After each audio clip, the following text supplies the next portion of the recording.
He walked into the dealership with nothing but quiet confidence, ready to make one of the biggest moves of his life.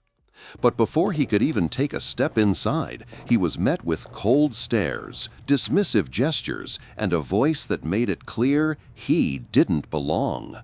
To them, he was just another black man in the wrong place. What they didn't know was that the man they pushed away was about to shake the ground beneath their feet. How could they have imagined the truth waiting just around the corner? For most of his life, Marcus believed in hard work and patience. He had grown up in a small town where opportunities were scarce, yet he never stopped dreaming bigger.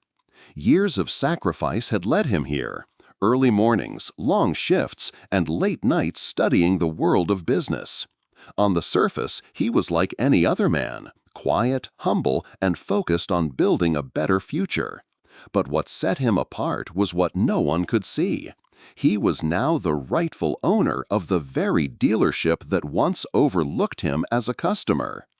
As Marcus drove to sign the final papers, his heart carried equal parts pride and nervous anticipation. He was walking into what should have been the proudest moment of his career. Yet, just beyond those glass doors, a storm was waiting. A storm that would test not only his strength, but also reveal the ugly truths still buried in plain sight. Marcus parked his car and took a deep breath before stepping out. The dealership stood tall, glass windows gleaming in the sunlight, a symbol of everything he had worked for. But the moment he walked through the front doors, the atmosphere shifted. A manager in a sharp suit glanced at him, then looked him up and down with narrowed eyes. The kind of look that doesn't need words to speak volumes. Marcus ignored it at first, reminding himself why he was there. He approached the front desk, but before he could introduce himself, the manager stepped forward, blocking his path. "Can I help you?" The tone wasn't friendly, it was sharp, dismissive, as though Marcus had wandered in by mistake. He explained he had an appointment, but the man didn't even check the list. Instead, he folded his arms and smirked. "This isn't the place for you. Customers only." His words cut through the room, and suddenly the entire lobby felt colder. A few salesmen nearby glanced over but said nothing. Silence can be louder than shouting, and in that silence, Marcus felt the sting of humiliation. The manager gestured toward the door. "You need to leave." For a moment, Marcus stood frozen. He could feel the weight of the stares, the judgment pressing against him. Every second stretched, pulling at the edges of his patience. He wanted to explain, wanted to tell them who he really was, but something inside told him to wait. Not yet. As he turned toward the exit, his chest tightened. Was this what it always came down to? No matter how much he achieved, how hard he worked, he was still treated as if he didn't belong. His footsteps echoed across the polished floor, each one carrying the weight of every injustice he had faced before. But the moment he reached the glass doors, Marcus stopped.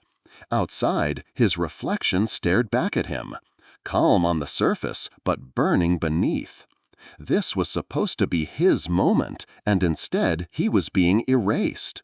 He placed his hand on the door handle, and in that split second, he made a choice. The manager, still watching, believed he had won. He believed he had kept the wrong man out. What he didn't know was that Marcus wasn't leaving empty-handed. He wasn't leaving at all. Because the truth, who Marcus really was about to break through in a way no one in that room could ignore. Marcus turned back, his decision made. He walked slowly toward the manager, each step echoing with a weight that no one in that room could understand. The smirk on the manager's face grew sharper, almost daring him to resist. "Didn't I tell you to leave?" he barked, his voice carrying across the showroom. The tension snapped like a whip.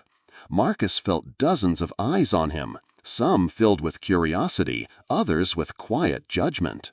For a moment, time seemed to freeze.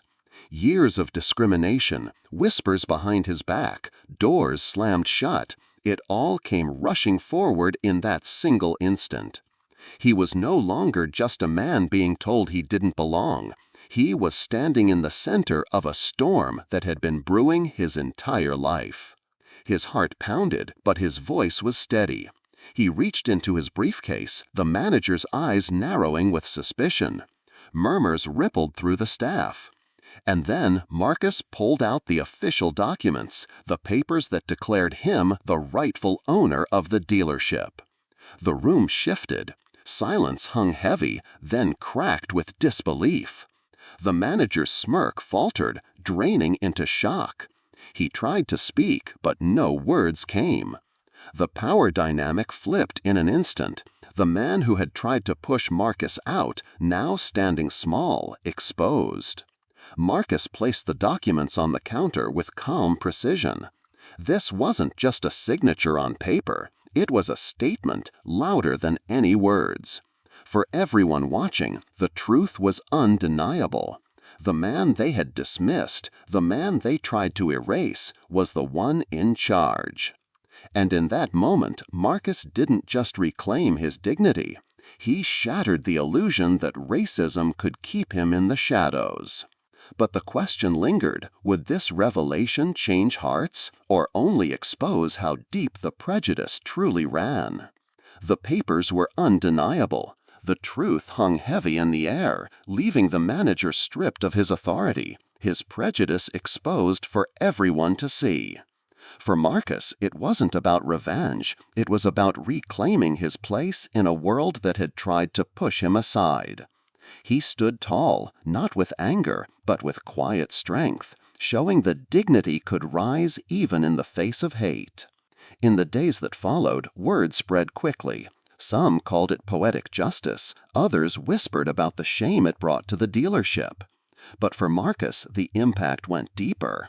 The humiliation he endured in those moments could never be erased. The sting of being judged not for his character, but for his skin, was a wound that no title or ownership papers could fully heal. Because this was never just about one dealership or one man. It was about the reality that countless people face every single day. Doors closed, opportunities denied, humanity questioned.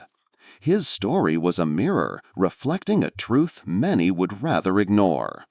And so, Marcus chose to move forward, not just as an owner, but as a symbol. A reminder that success does not erase racism, and dignity is not something to be granted by others. It is a right that must be defended. The question that lingers is not about what happened in that dealership, but what happens next. How many more Marcuses will be told to leave before society finally learns that worth is not defined by skin color? This is more than a story. It is a challenge. What will we do with it?